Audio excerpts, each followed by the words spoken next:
criminal defendant in the United States has a right not to testify at trial. And when a defendant exercises that right, does not testify at trial, the jury is told not to hold that against them. The jury is told they may not consider that the defendant must be guilty, because if he weren't, he would have testified. But theory is one thing and practice is another.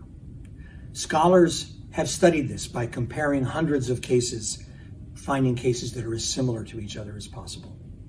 The conclusion they've come to is that there is what they call the silence penalty, that defendants who don't testify are a bit more likely to be found guilty than defendants who do testify in very similar cases.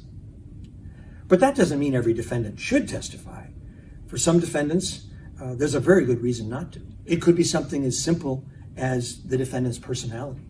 Maybe the defendant is the sort who will be easily flustered by cross-examination and will look like a liar even when he's telling the truth. We help our clients decide whether to testify. When a defendant decides to testify, then we help them get ready to testify. We help them get ready to do their best as a witness. And the main principle that we teach them, this is not going to surprise you, is tell the truth. But maybe it does surprise you that this is the advice given by lawyers who are sophisticated in dealing with criminal trials. Such simple advice.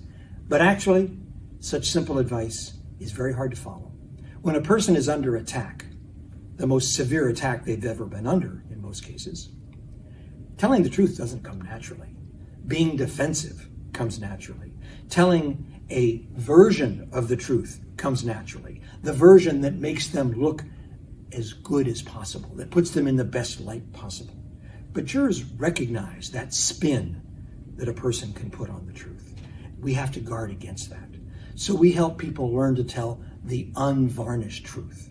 We help our clients learn to believe the truth will set them free.